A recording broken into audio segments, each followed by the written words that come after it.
Merci, Monsieur le Président du comité scientifique, Monsieur le Directeur Solar Expo, Mesdames et Messieurs, bonjour.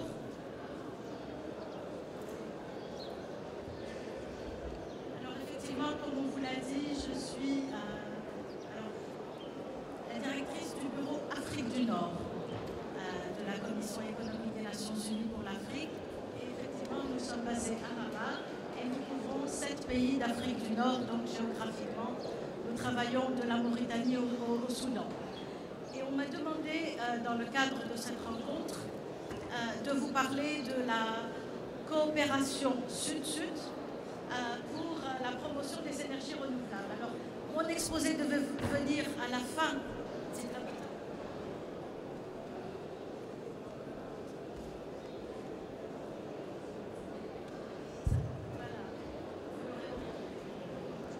Mon exposé devait venir, comme je le disais, à la fin.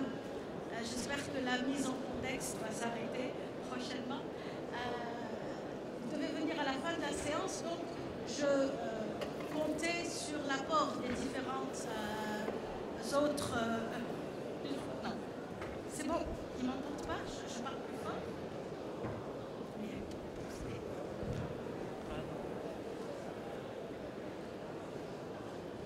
Comme ça, ce sera plus simple.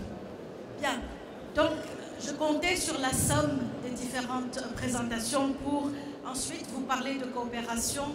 Mais je pense qu'avec cet exposé introductif qui a parlé de la transition énergétique au Maroc, vous avez déjà une idée des enjeux, des défis de l'utilisation et de la transition et du rééquilibrage du mix énergétique au niveau des différents pays. Alors, bien évidemment, je voulais commencer par dire que j'étais ravie d'être là, ravie pour la deuxième année, ravie de voir qu'il y a beaucoup plus de monde que l'année dernière et ravie de voir qu'il y a beaucoup plus de jeunes que l'année dernière.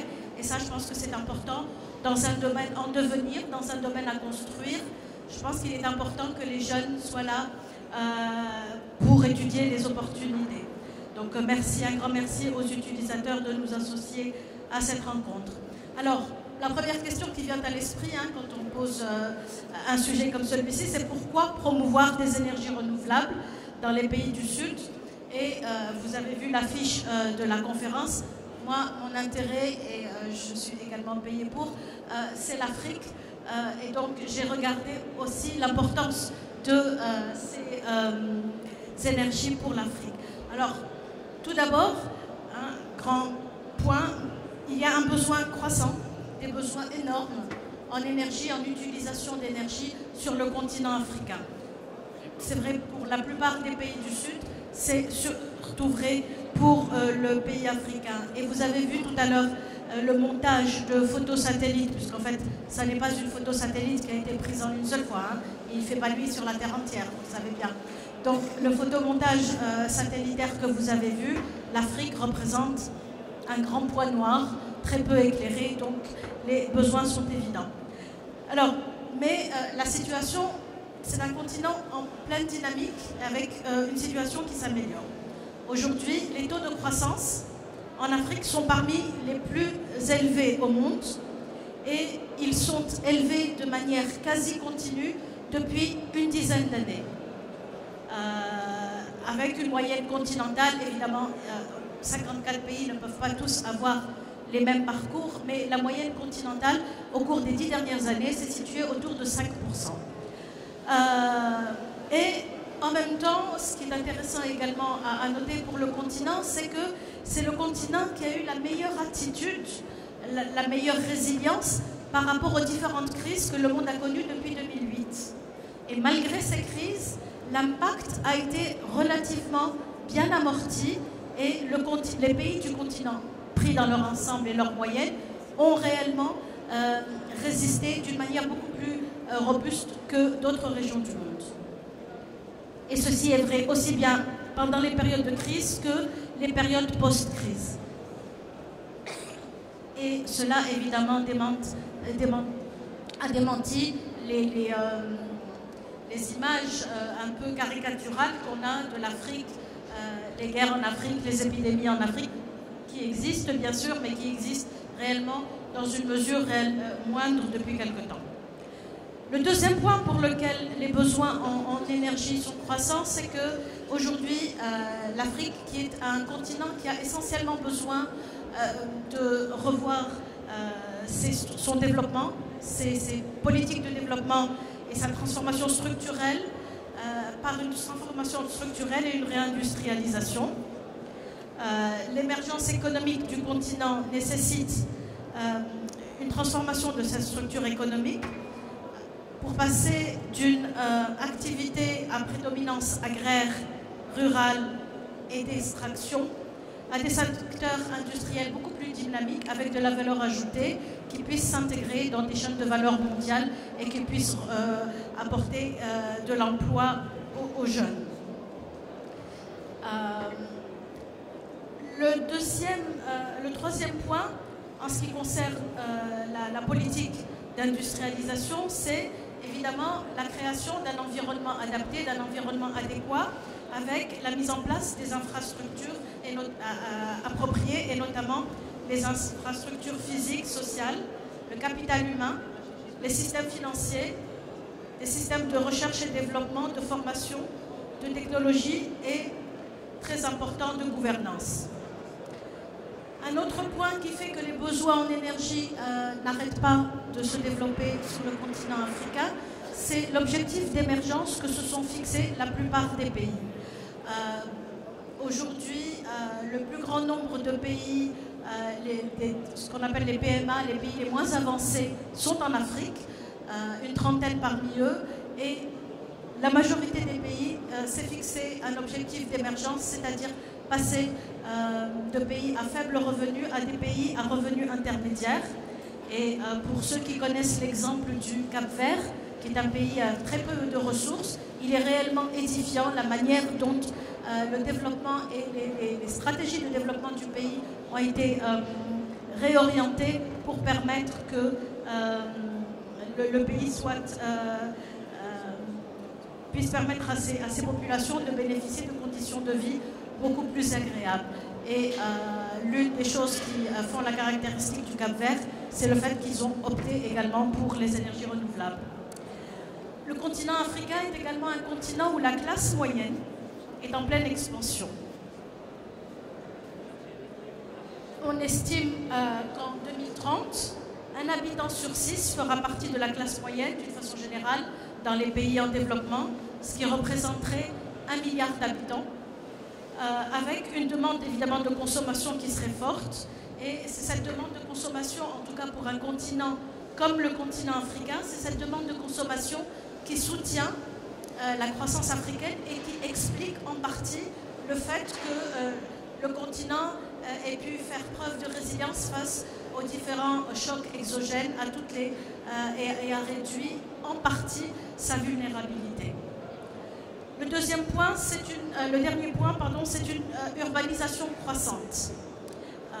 Jusqu'à il n'y a pas très longtemps, le continent était un continent à forte dominante rurale.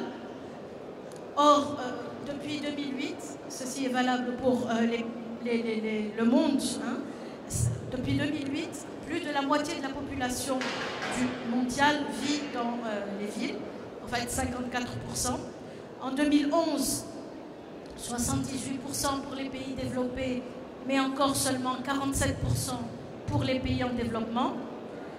Et la division de la population des Nations Unies prévoit qu'en 2050, 66% de la population mondiale, c'est-à-dire 9,6 milliards d'habitants, vivra dans les villes, avec évidemment une pression accrue sur les besoins énergétiques et les demandes en électricité. Et le taux d'urbanisation devrait passer de 47% pour les pays en développement à 64%. Et donc c'est là que la demande se fera le plus fort. Alors, première caractéristique, je disais, de l'énergie en Afrique, c'est qu'on en a de plus en plus besoin. La deuxième caractéristique, c'est que cette énergie est rare.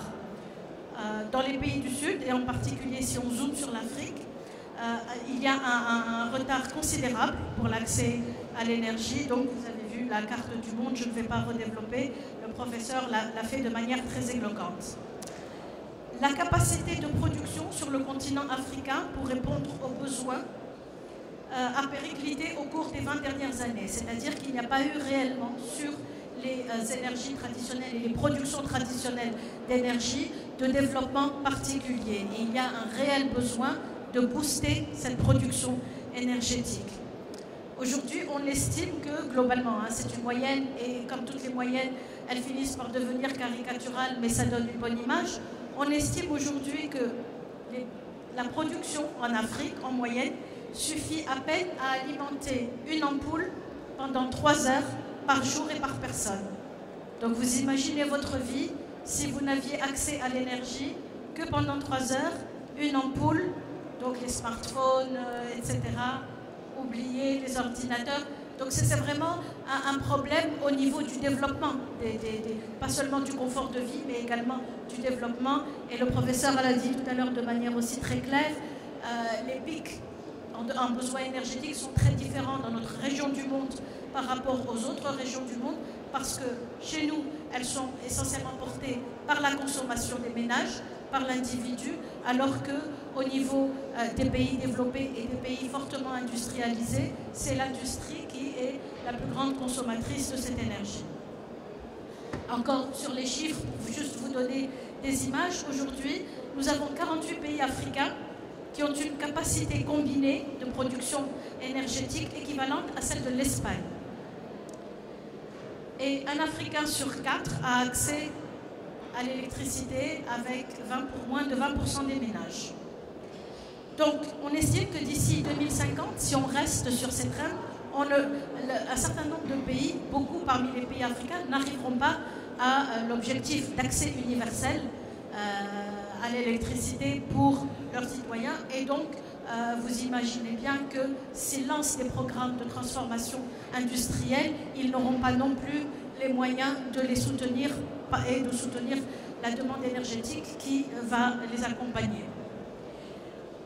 Aujourd'hui également, la consommation reste très, très basse et nous avons des coupures très fréquentes et qui font perdre à certains pays des poids de croissance importants.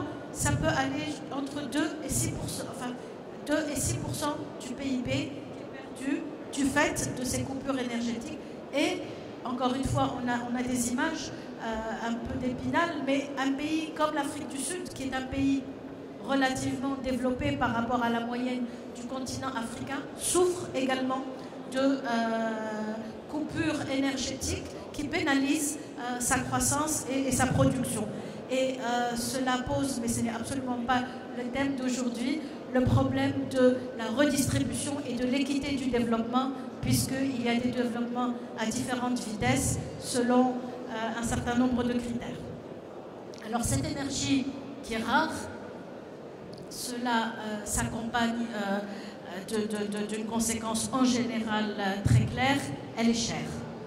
Et elle n'est pas à la disposition et elle n'est pas dans les moyens de tous les consommateurs. Aujourd'hui, les tarifs moyens dans les pays africains sont supérieurs à la moyenne des pays en développement. Dans un peu plus du quart des pays. Donc un quart des pays africains offrent des tarifs à la consommation qui sont supérieurs à la moyenne des pays en développement.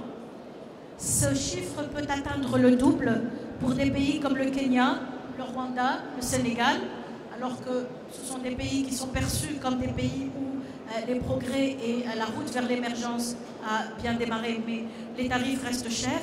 Et parfois, ces tarifs font le triple des moyennes des pays en développement pour des pays comme Madagascar, Cap-Vert, le Tchad. Et cela explique donc l'option énergie renouvelable pour un pays comme le Cap-Vert. Ces prix ont beaucoup augmenté au cours des dernières années. Évidemment, cela est dû à la forte utilisation des énergies fossiles, mais également du fait de l'exiguïté des marchés. Les marchés sont petits, ils sont assez peu homogènes. Et également l'utilisation de technologies peu performantes dans la production et la distribution, puisque les réseaux sont des réseaux qui datent et qui ne se sont pas suffisamment développés avec le développement des populations.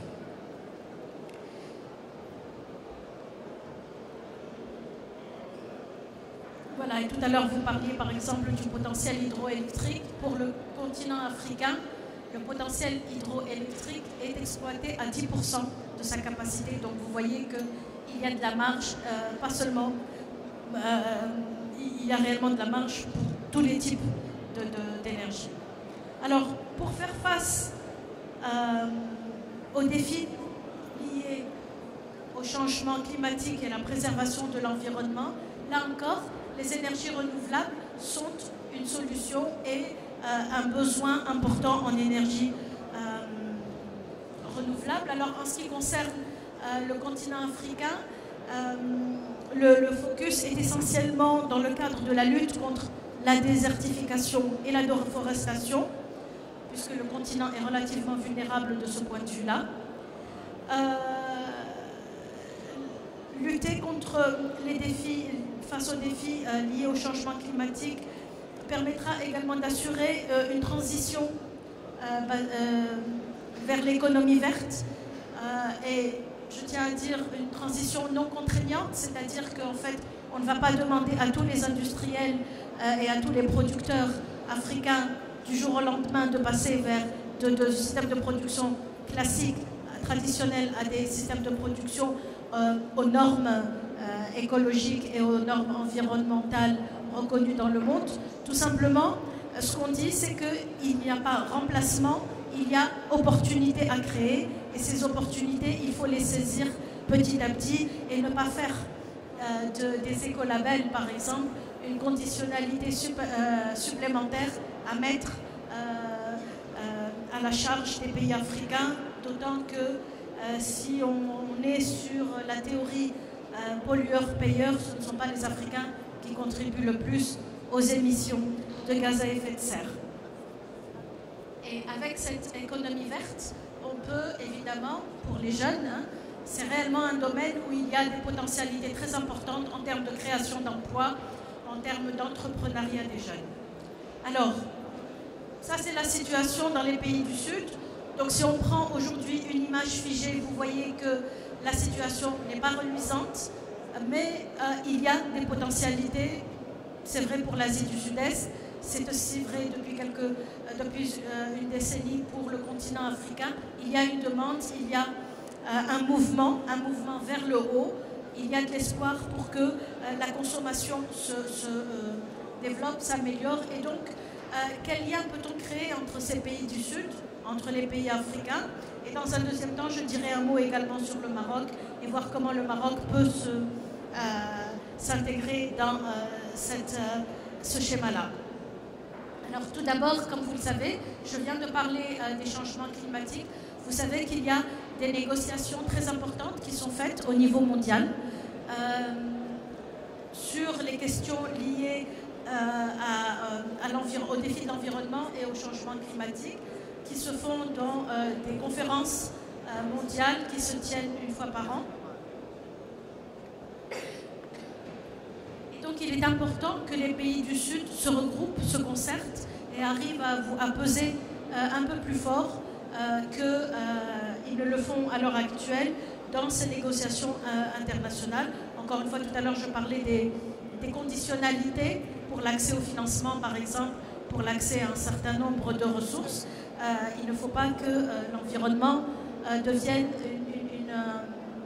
une source de création de conditionnalités supplémentaires. Et donc, avec une promotion des énergies renouvelables et une concertation dans ce domaine-là, les pays du Sud, et en particulier les pays africains, seraient beaucoup mieux armés pour avoir une voix audible au niveau international. Et ce qui est intéressant de savoir, c'est que dans un peu plus d'un an, donc pas l'édition 2015, mais l'édition 2016, COP22, donc la conférence des parties 22, se tiendra au Maroc. Et donc c'est très très important qu'on puisse bénéficier de cette présence-là. Au niveau des négociations internationales, il y a également aujourd'hui, je ne sais pas si vous le savez, un programme des Nations Unies sur ce qu'on appelle les objectifs de développement du millénaire qui arrive à échéance en 2015.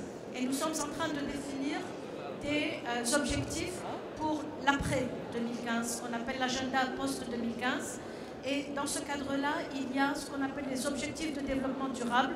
Et en ce qui concerne le continent africain, il y a les objectifs de développement pour le continent africain, où on invite également les pays à se réunir et à coopérer, et en même temps pour un certain nombre de domaines, dont la promotion des énergies renouvelables. Là encore, les pays peuvent se concerter pour et coopérer dans le cadre de... Tout à l'heure, je vous ai parlé de la transition vers l'économie verte, mais pour que cette transition soit réussie, il faut que les objectifs soient communs. Et c'est ce qui a été fait en préparation du post-Rio à Rio+20, donc en 2012. Les pays africains sont allés avec une déclaration du groupe africain qui a pu être écoutée puisqu'elle était supportée par 54 États membres. Alors, un autre point, en ce qui concerne la coopération sud-sud, c'est davantage sur les aspects maintenant économiques, c'est la coopération et l'intégration régionale qui font que de manière concrète, le continent est plus armé en réalisant des économies d'échelle pour une coopération régionale dans la production d'énergie. Aujourd'hui, une étude estime que l'Afrique, en faisant cette coopération, économiserait 2 milliards de dollars par an, donc sur sa facture énergétique. Évidemment répartie de manière non égale sur tous les pays, mais en tout cas sur les pays fortement importateurs et consommateurs d'énergie, ceci est important. Et les revenus ainsi générés permettraient une augmentation du PIB entre 2 et 6% pour les pays qui travailleraient entre eux et collaboreraient. Des interconnexions entre les pays, donc les réseaux de production et de distribution d'énergie des pays, permettraient des retours sur investissement de 100% en moins d'1 an. Donc pour les financiers qui parfois sont frileux à investir dans ce genre d'activité, je pense que c'est important de voir. Évidemment, là, ce sont des chiffres qui concernent les productions à partir d'énergie fossile, mais les mêmes schémas s'appliqueraient à une interconnexion et une coopération dans le domaine des énergies renouvelables. Et, en important de l'électricité, aujourd'hui, 17% des pays africains pourraient gagner 1 cent, puisqu'on travaille en dollars américains, par kilowattheure, et 16 d'entre eux couvriraient jusqu'à 50% de leurs besoins. Alors un autre domaine pour lequel la coopération est importante, c'est celui de la formation, de la recherche et de développement, et des questions de la coopération pour l'industrialisation dans le cadre de la mise en place de chaînes de valeur régionales. Aujourd'hui, les pays africains travaillent assez peu entre eux et c'est un domaine nouveau dans lequel il n'y a pas encore de mauvaises habitudes, l'habitude de travailler seul et de se voir en concurrent.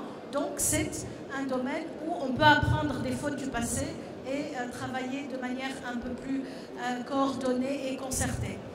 Mon bureau a fait une étude au cours des 2 dernières années sur un projet de financement des énergies renouvelables en Afrique du Nord sur les 7 pays.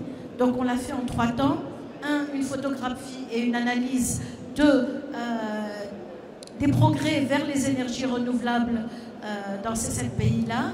Le deuxième temps, nous avons regardé les mécanismes et systèmes de financement qui étaient offerts par les différents pays. Et dans un troisième temps, nous avons fait des recommandations sur les meilleurs moyens de mettre en place un projet commun. Et un projet commun n'irait pas seulement au niveau de la production, mais il permettrait, en créant un marché, en passant à une vitesse supérieure, je dirais, en termes de besoins et de consommation, de aussi concevoir de manière efficace une industrie, puisqu'on ne s'embarque pas dans une industrie si on n'a pas un marché derrière, donc de concevoir une industrie liée aux énergies renouvelables, avec éventuellement des spécialisations. C'est ce que nous préconisons, des spécialisations régionales, que chacun des pays ait un rôle à jouer dans ces chaînes de valeur. Nous avons également préconisé une coopération en termes de formation et de recherche-développement. Aujourd'hui, si vous regardez les 3 pays d'Afrique du Maghreb central, ils vont tous lancer des filières, mais ils n'auront pas suffisamment de masse critique pour que ces filières soient rentables. Donc également là, nous préconisons une coopération avec un réseau académique qui soit nord-africain. Nous avons également regardé comment tous ces projets, puisqu'on vous a donné tout à l'heure, pour ce qui concerne le Maroc, les localisations, par exemple, des champs d'éoliennes ou des sites de production solaire. Vous avez vu qu'en général, ce sont des sites qui sont en milieu rural et nous pensons que les énergies renouvelables peuvent être motrices, peuvent être le moteur qui va reconfigurer d'une certaine manière nos campagnes en les faisant revivre et en créant autour d'elles une dynamique académique, une dynamique de production et, in fine, une dynamique sociale. Donc tout cela doit se planifier et se concevoir à l'avance. Alors en ce qui concerne le Maroc, alors en termes d'interconnexion, puisque je vous ai parlé tout à l'heure des gains en termes d'interconnexion de réseau, le Maroc, en tout cas le Maghreb central, a fait des progrès en ce qui concerne la production d'électricité traditionnelle. Maintenant, il est important que les pays, et nous les encourageons à cela, fassent de même en ce qui concerne les énergies renouvelables, et il y a réellement un potentiel. Mais en ce qui concerne le reste du continent, malheureusement, pour différentes raisons, et notamment des raisons de non-proximité, la partie sombre du continent ne sera aujourd'hui, en tout cas pas dans l'immédiat, éclairée grâce à une production marocaine. Par contre, le Maroc a un certain nombre d'atouts qui nous semblent fondamentaux. Donc je vous ai parlé de notre projet sur les énergies renouvelables et nous avons porté un intérêt particulier à ce qui se faisait et aux progrès réalisés par le pays. Le Maroc est également capable de partager et de coopérer dans la promotion des énergies renouvelables. Dans le domaine de l'assistance technique pour le solaire et l'éolien, il y a une capacité marocaine qui se développe et qui est exportable et partageable. Et enfin, le Maroc est également à l'avant-garde, quand on le compare à d'autres pays, dans les partenariats publics-privés et les montages de projets dans le cadre de partenariats publics-privés. Et là, je pense qu'il y a quelque chose à faire. Alors, en ce qui nous concerne, et là, je n'ai pas besoin de la feuille pour vous le dire, nous avons mis en place, il y a maintenant 3 ans, ce que nous appelons le Centre des politiques africaines du changement climatique. Et nous avons également toute une entité qui travaille sur l'intégration et la coopération régionale en Afrique. Et ces deux entités travaillent à la promotion des énergies renouvelables dans le cadre de la transformation économique du continent. Et nous le faisons de manière globale, mais nous le faisons également de manière contextualisée dans les différentes sous-régions.